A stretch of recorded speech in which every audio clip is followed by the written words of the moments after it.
कोई विषय नहीं छूटा, पर एक प्रवचन में सब कुछ नहीं आता।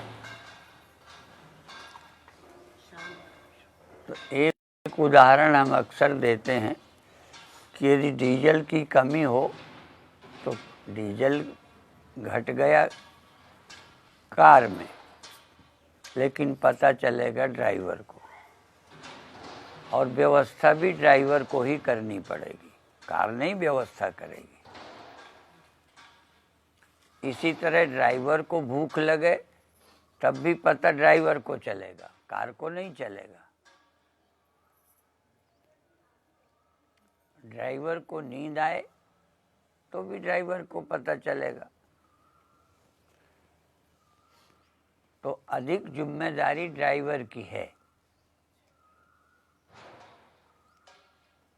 ऐसे ही ये देह, आवश्यकता देह में भी होती है, भूख, प्यास, बीमारी, ये सब शरीर में है, पर पता किसे चलेगा? जो इसके अंदर रहता है, ड्राइवर अर्थात जीव, अर्थात अंतःकरण। अंतःकरण ना हो तो नहीं पता चलेगा। और अंतःकरण में ही अहंकार आदि है। अंतःकरण के 4 हिस्से हैं: मन, बुद्धि, चित्त, अहंकार। माने मैं हूँ ये ख्याल भी अंतःकरण में ही है, ना देह में है, या देह में और स्पष्ट करो, ना स्थूल देह में मैंपन है और ना आत्मा में है। आत्मा में भी मैं का ख्याल नहीं है, देह में भी मैं का ख्याल नहीं है। देह में मैं का ख्याल होता तो जब अंतःकरण सोया होता, मन बुद्धि चित्त अहंकार, तो देह को पता होगा मैं लेटा हूँ, पर देह को कुछ पता नहीं है। यद्यपि आत्मा चेतन है, पर आत्मा में भी मैं हूँ ये ख्याल नहीं है। आत्मा में कल्पना ही नहीं है कि मैं हूँ कि नहीं हूँ। इसीलिए आत्मा का चिंतन करने वालों को बताया जाता है, ऐसे सोचो क्या, अहम निर्विकल्पो, मैं निर्विकल्प हूँ, अर्थात मुझ में कोई कल्पना नहीं है। पर ये कहे निर्विकल्प हूँ, ये कल्पना किससे करते हैं? कोई अंतःकरण से। तो अंतःकरण में जिम्मेदारी है, मैं देह हूँ का अभिमान करे, या अंतःकरण का ही दायित्व है कि वो मैं आत्मा हूँ ये निश्चय करे। दोनों निश्चय अंतःकरण से ही होंगे। तो जिसमें भ्रम हुआ है उसी को भ्रम का निवारण करना है। आत्मा में भ्रम नहीं हुआ, पर अभी आत्मा का आपको पता ही नहीं। अभी तो ये अंतःकरण, चिदाभास, जीव, इसी में अभिमान है, देहोहम और शिवोहम। तो एक अभिमान सदा से हमारे पास है, वो अनादिकाल से, पहले जन्म में भी, उसके पहले जन्म में भी, उसके पहले जन्म में भी रहा है। और नहीं समझेंगे तो अगले देह में भी अभिमान इसी तरह का होगा।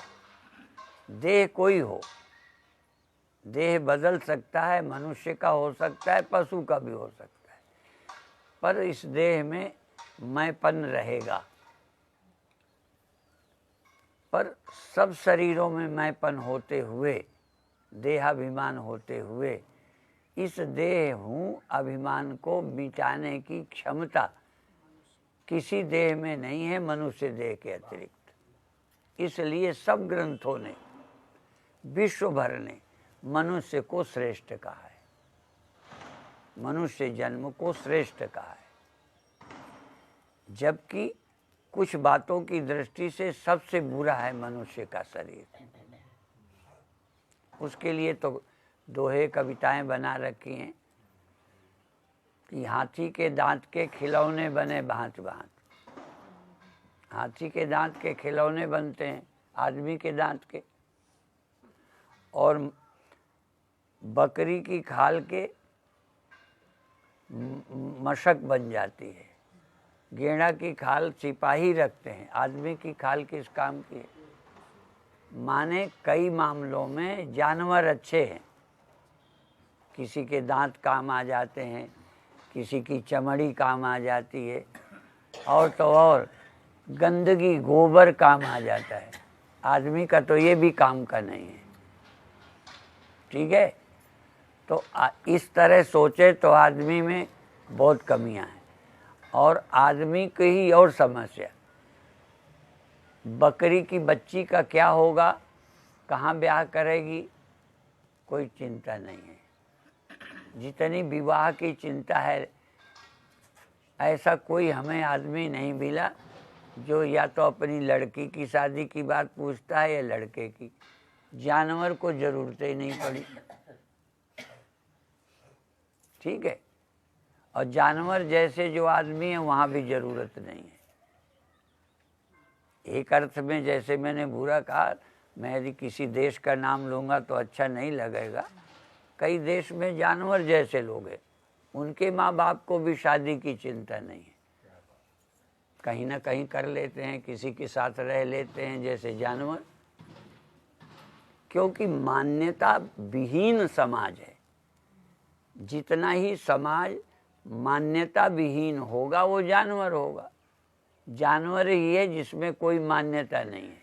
जानवरों में न कोई हिंदू है, न मुसलमान है, न ब्राह्मण क्षत्रिय वैश्य शूद्र है।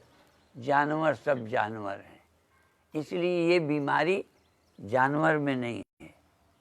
ये अनेक तरह की बीमारियां मनुष्य में हैं।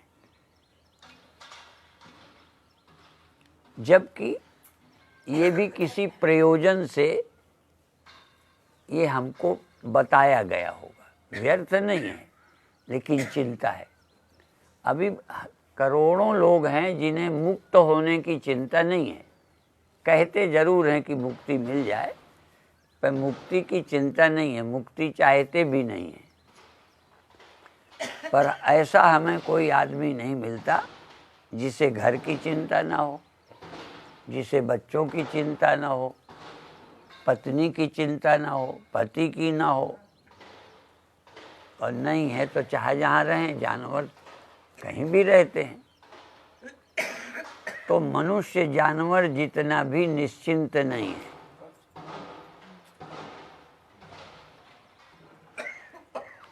और ज्ञान हो जाए या अज्ञान हो जाए, यदि हम जानवर जैसे भी निश्चिंत हो जाएं तो बड़ी प्रगति हो जाए। आत्मा के अज्ञान वाला बंधन और आत्मक ज्ञान से होने वाली मुक्ति बड़ी वो झीनी है। पर अभी तो हम व्यवहारिक टेंशन चिंताओं से ही मुक्त होना चाहते हैं। और कभी कभी मैं पूछ भी लेता हूँ लोगों से कि ये बताओ, आपको मरने का कितने बार जीवन में दुख हुआ है, कितने बार मृत्यु से दुखी हुए हो। तो जिसकी कथा हम करते हैं कि तुम आत्मा हो अमर, उसका तो तुम्हें दुख ही अभी नहीं है। दुख है पति का, पत्नी का, बेटों का, मान का, अपमान का। बेटे मानते नहीं, हमारी सुनते नहीं, ये दुख है। और इसकी हम कथा ही नहीं करते, जबकि ये भी आवश्यक है। और ये जब आपको ना हो, बेटे की चिंता ना हो, टेंशन ना हो, पति से परेशानी ना हो, दुकान धंधा ठीक चलता हो, फिर तो या तो तुम हमारे पास आओगे ही नहीं, क्योंकि मुक्ति चाहिए नहीं, ये तो जबरदस्ती हम थोप रहे हैं। आपको ये समस्या है और ये समस्या ना हो तो कहोगे हमें क्या जरूरत। यद्यपि एक महात्मा ने कहा था, प्रसंग बस कह देते हैं। किसी ने कहा कुंभ में जाओगे? तो महात्मा ने कहा कोई हमें पागल कुत्ते ने काटा है जो हम कुंभ में जाएं। यद्यपि उनका भाव कुछ और ही था, माने हमें क्या लेना देना, हमें पैसा चाहिए नहीं। और बहुत लोग तो कुंभ में जाते हैं कि कैंप लगाएंगे, भगत आएंगे, पैसा मिल जाएगा। कुछ लोग जाते हैं पुण्य मिल जाएगा, तर जाएंगे। और अभी अभी असल में उस तरने की तरफ कहते सब हैं, लेकिन तरना क्या है, तो वो विषय अभी हम उनके साथ जोड़ रहे हैं कि यदि आपको कोई टेंशन नहीं है, पति से परेशानी नहीं, पत्नी से नहीं, लड़का लड़की की समस्या नहीं, मान अपमान घर में नहीं है, तो कोई कहे आप भी चलोगे सत्संग में, तो तुम वो महात्मा की तरह कहोगे कोई हमें पागल कुत्ते ने काटा है जो हम सत्संग में जाएं, हमें क्या कमी है।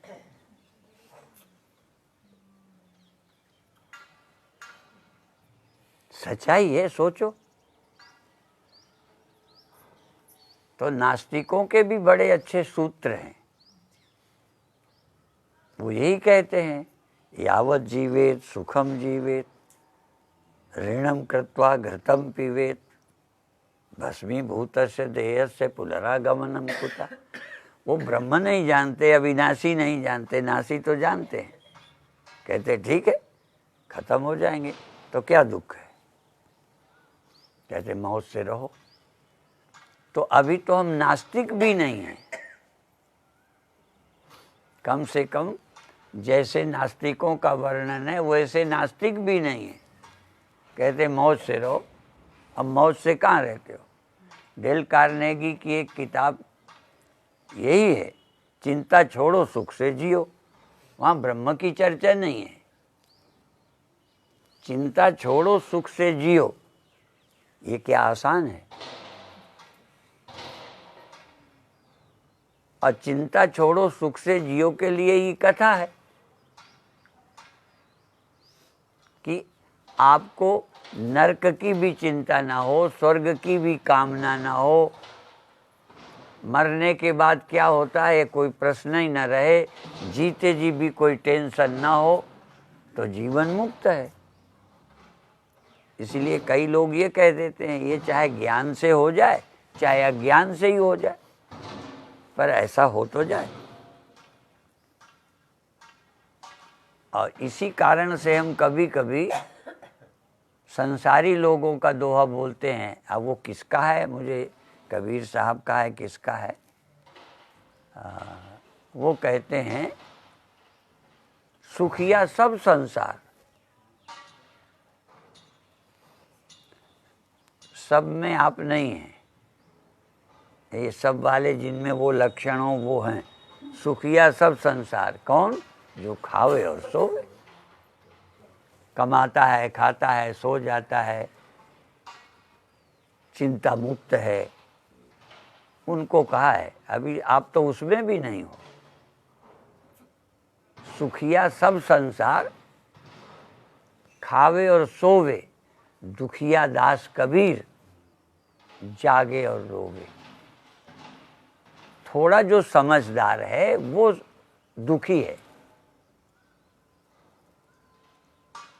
समझदार, अब कई को देश से लेना देना नहीं, हमें देश की भी चिंता है। देखो साधु हो गए निश्चिंत होने के लिए, और चिंता हमें देश की है।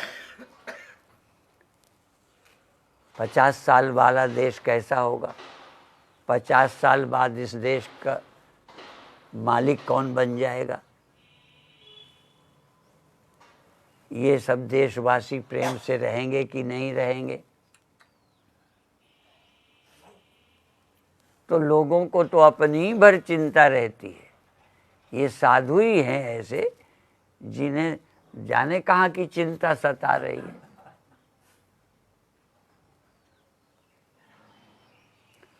और इसी भाव को लेके रामायण उठाइए, गादि सुवन मन चिंता व्यापी। बताओ, चिंता साधुओं को व्यापी।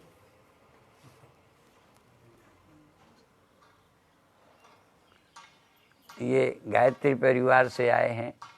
गायत्री महाराज जी को क्या सूझी होगी जब ये संगठन बनाया, क्या सोचा होगा कि देश ऐसा बने, क्या लेना देना था। पर देश की भी चिंता कोई महान लोग ही करते हैं, उन्हें अपनी नहीं ज्यादा है, औरों की है।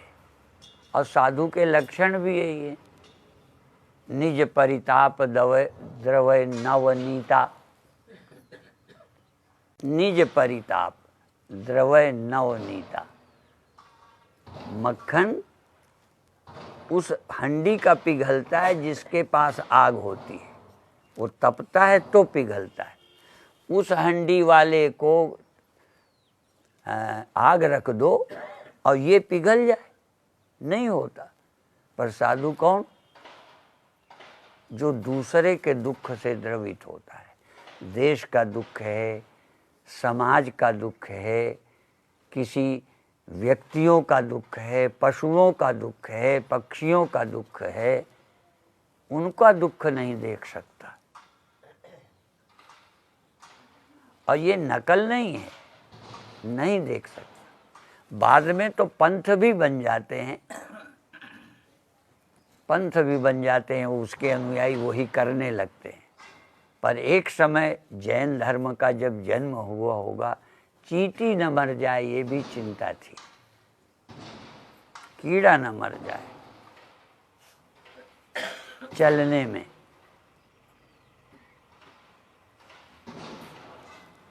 और अपनी गंदगी को भी लकड़ी से बिखेरते थे। आप सोच भी नहीं सकते क्यों? क्योंकि नहीं बिखेरेंगे तो इसमें कीड़े पैदा होंगे, और कीड़े पैदा होंगे तो मरेंगे, पैदा होंगे तो ही तो मरेंगे। तो कभी कभी तो हम आप लोगों को भी कहते हैं कि वो कीड़ा पैदा होके ना मरे, इसलिए कीड़ा ना पैदा हो। तो आपके लिए उपाय, लड़का ना पैदा हो तो ही तो नहीं मरेगा। तो गृहस्थी भी पाप कर रहे हैं। ये कीड़े पैदा होने देंगे, पैदा करेंगे, और जब पैदा करेंगे तो क्या होंगे? अमर हो जाएंगे। इसलिए माता जन्मय भक्त जन, यदि केवल पैदा कर दिए तो मरने वाला कीड़ा पैदा कर दिए। और हमारे गुरुदेव एक दोहा बोलते थे, वही द्वारे पूत है, उसी द्वार से पूत है, उसी द्वार से मूत, भजन करे तो पूत है, नहीं मूत का मूत। हम आज कीड़ा कह रहे हैं, मूत न कह के कीड़ा। एक पैदा किया, मरने को छोड़ दिया। तो जैन लोग कीड़ा, पैदा होके ना मरे। तो आप लोग क्या करें? या तो पैदा ना करें, अब पैदा किया है तो मृत्यु से छूटने की कथा जरूर सुनाएं, नहीं तो गृहस्थी को भी पाप लगेगा। जन्म दिया, अब क्या करेगा वो? इसीलिए जानते हो, ये कोढ़ी हैं, कोढ़ी, कोशिश की जाती है कि उनके संतान ना हो। कोढ़ियों की संस्थाएं हैं, इकट्ठे रखे जाते हैं, और ये कि इनके संतान ना हो। क्यों? वो तो हैं ही कोढ़ी, और यदि पैदा होगा तो वो कोढ़ी होगा। ठीक है, तो हम कोढ़ी नहीं कहते, दूसरा शब्द कहते। मरने वाला कोई संतान न पैदा करे। तुम मरने वाले हो कि नहीं? वो कोढ़ी हैं, तुम कौन हो? मरने वाले। और मरने वालों ने एक बच्चा पैदा कर दिया। कौन? मरने वाला। मरने वालों ने मरने वाले को जन्म दे दिया। इसलिए यदि आप उसे ज्ञानी नहीं बनाते, योगी नहीं बनाते, भक्त नहीं बनाते, तो तुम गृहस्थियों को भी पाप लगेगा।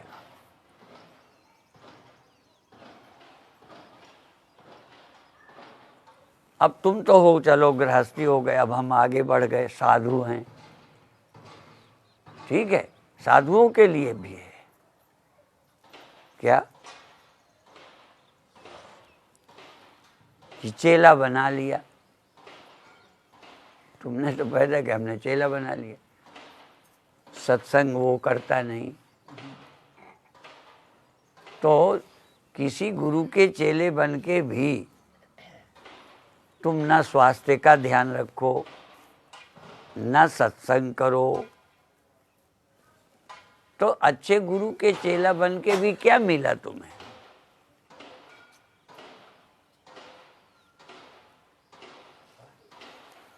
तो ऐसे घर में योग भ्रष्ट पैदा होते हैं जहाँ सत्संग हो, योगी हो।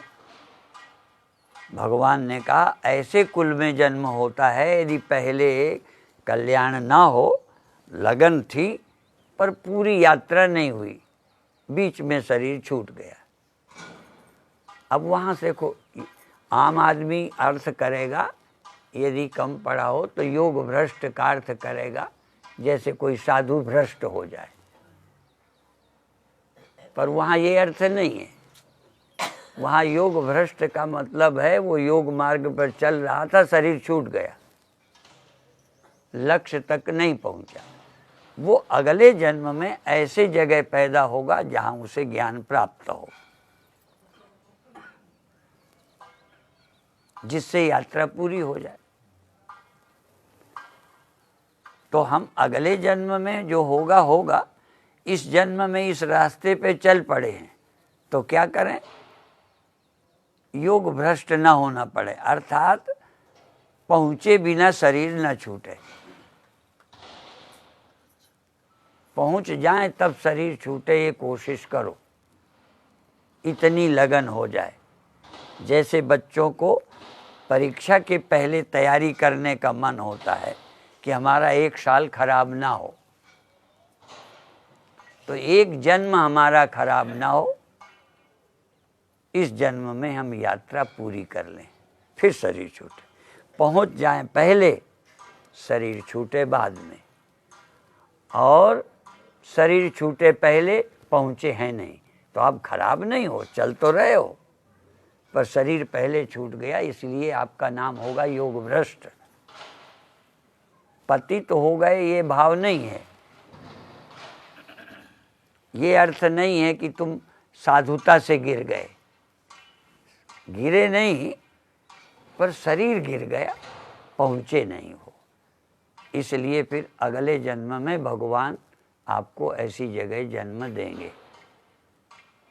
तो ज़्यादा अच्छा है कि इस जन्म में पूरी कर लें, और तैयार हो सकता है। और इसी को मंत्रों में कहा है, न चेदिहा वेदीन महति विनष्टि। यदि यहाँ पर न चेद इह आवेदीन, यदि यहीं इसी शरीर के रहते उस सत्य को नहीं जाना तो तुमने अपना बहुत नुकसान कर लिया। अब ये समझ ही नहीं आता कि हमने नुकसान कर लिया। कई बार शादी कर लो और बच्चा नहीं होता, 9 वर्ष हो गए, 11 वर्ष हो गए, 7 वर्ष हो गए, ऐसे भी लोग आ रहे हैं हमारे पास। पर इतने वर्ष हो गए, हमारा ज्ञान नहीं, हमें ज्ञान नहीं हो रहा, ये चिंता कम है। चूँकि हम लौकिक चीज़ों को ज़्यादा महत्व दे रहे हैं, तो शादी होने वाले के संतान न हो तो चिंता का विषय है। सयाना हो गया, शादी नहीं हो रही तो चिंता का विषय है। इतने दिन से धंधा कर रहे हैं, दुकान नहीं सफल हो रही, चिंता का विषय है। पर इतने दिन से हम यहाँ लगे हैं, हमें स्वरूप का पता नहीं चलता, निष्ठा नहीं बन रही है, इसकी चिंता नहीं है। इसलिए मंत्रों ने तो कह दिया, यदि यहाँ तुमने नहीं जाना तो अपना बहुत नुकसान कर लिया। महति विनष्टि, महति कह दिया, बहुत बड़ा नुकसान किया है। तो अब दूसरा विषय, करना तो पड़ेगा, भरत की तरह राज करो, जनक की तरह राज करो, पर राज को महत्व दो और जिंदगी को भूल जाओ, ये ठीक नहीं है। जनक राज करते हैं, सत्संग करते हैं, भरत राज करते हैं और साधु हैं। जो साधु को भी इतनी महानता न होगी जितनी भरत महान है। घर छोड़ने वाले साधु अलग होते हैं, गद्दी में बैठे साधु यदि देखना है तो भरत है, और सेवक बन करके पूर्णता को पाना समझना है तो हनुमान जी हैं। लोग सेवा करने को लगता है जैसे हम सफल नहीं हुए, इतने वर्ष हो गए अभी भी हमें झाड़ू लगानी पड़ रही है, इतने वर्ष हो गए चेला बने अभी रोटी बनानी पड़ रही है। रोटी बनाना कोई असफलता है? आज समाज में भी जो उपद्रव हैं वो कारण यही है कि पदों का, पैसे का महत्व दिया गया, जाति का महत्व दिया गया, तो कई जाति वालों को दुख लगता है। और गांधी जी क्या कहते थे कि अगला जन्म मेरा मेहतर का हो। ये खेल नहीं है। महान लोगों से भी चूक होती है, कुछ चूकें हुई जिनके कारण कई लोग गांधी जी को नहीं समझते, पर गांधी जी इतना महान आदमी ढूंढने से नहीं मिलेगा। वो समाज की रुग्णताओं को जानते थे, तो वो कहते हैं। और कई ने उनकी निंदा और भी की है कि पत्नी से भी गंदगी उठाने को, साफ करने को कहते थे। किसी ने कहा है, हमें नहीं पता इतना इतिहास का। तो ये भी एक अच्छाई थी कि कोई उनके यहाँ आया है, शौच हुआ है तो सफाई पत्नी कर दे। लेकिन वो अच्छाइयाँ भी आज बुराई समझी जा रही हैं। वो अलग अलग सोचने का कोण अलग है। लेकिन ऐसे व्यक्ति, और एक बार एक गौरी शंकर वैद्य थे, तब हम छोटे थे, वो हमारी जन्मभूमि आते थे। तो कोई आप लोग नहीं जानते, पहले लोग तालाब के किनारे जाते थे, बर्तन लेके नहीं जाते थे। टट्टी हो लिया और तालाब में, तो कहते थे लागा में, मतलब वहीं कर लिया। तो ऐसे कई जमुना किनारे भी गलती से कोई करते होंगे। तो गौरी शंकर वैद्य थे, काफ़ी बुजुर्ग थे, उनका बड़ा सम्मान था। तो वो पानी लोटे से डाल डाल कर साफ कर रहे थे। तो हमारी जन्मभूमि की एक ठाकुरानी उनकी निंदा कर रही थी। घिनहा पंडित हैं, घिनहा। क्या कर रहे थे? वो सफाई कर रहे थे। जैसे आज सफाई कर्म करने वालों को हम लोग नीच समझने लगे, जबकि वो महान आदमी है। हो सकता है कि आज वो किसी मजबूरी से कर रहे हैं, पर जब किसी ने ड्यूटी ली होगी सफाई की समझ पूर्वक, तो वो गांधी जी ऐसा महान होगा, वो गौरी शंकर पंडित वैद्य जैसा महान होगा जो सफाई कर रहा था। एक महान आदमी ने सफाई की जिम्मेदारी ली थी, जिसके अंदर मान अपमान नहीं था, देश के कर्तव्य बुद्धि थी। धीरे धीरे वो पिछड़े और गरीबों का काम बन गया, तो आज हम उन्हें नीच समझने लगे। हम कभी कभी बंगलौर जाते हैं तो थोड़ी देर उनके यहाँ निष्काम सेवा होती है। हर व्यक्ति को सफाई करना, झाड़ू लेते हैं, साफ करते हैं।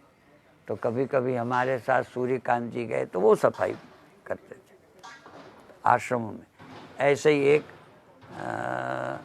पट्टी कल्याणा, एक बार हम स्वास्थ्य लाभ के लिए गए, तो वहाँ के जो मुख्य थे, हेड, वो भी सफाई करते थे। अब धीरे धीरे कल्चर आ गई, बड़े आदमी वो जो काम ना करें, और यहाँ पर भी, यहाँ शौचालय थे इकट्ठे 36 शौचालय, इसलिए उसका नाम हम लोग विनोद में छत्तीसगढ़ी बोलते थे। कभी गंदा होता तो हम साफ करते थे। और हम ये कहते भी हैं, प्रबंधक को सार्वजनिक शौचालय में जाना चाहिए, प्रबंधक को सार्वजनिक भोजन में जाना चाहिए, तो पता रहेगा भोजन कैसा बना, शौचालय कैसे हैं।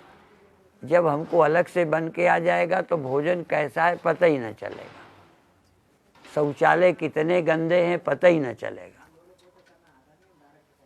तो बहुत कुछ सीखने का है, और जब तक जीवन रहे, ये तो लोगों से सुना है हमने कि जब तक जीवन रहे, जिसको सीखने की रुचि बनी रह जाए, समझो ये अभी जवान है। जब सीखने की रुचि न रहे तो चाहे ज्ञानी मानो, हमारी समझ में वो बूढ़ा हो गया है। नहीं तो जीवन भर सीखने के लिए कुछ न कुछ सीखने को मिलेगा। तो आप सब लोग बधाई के पात्र हो। आज अभी इतना कहकर ही समाप्त करते हैं। ओम शांति शांति शांति।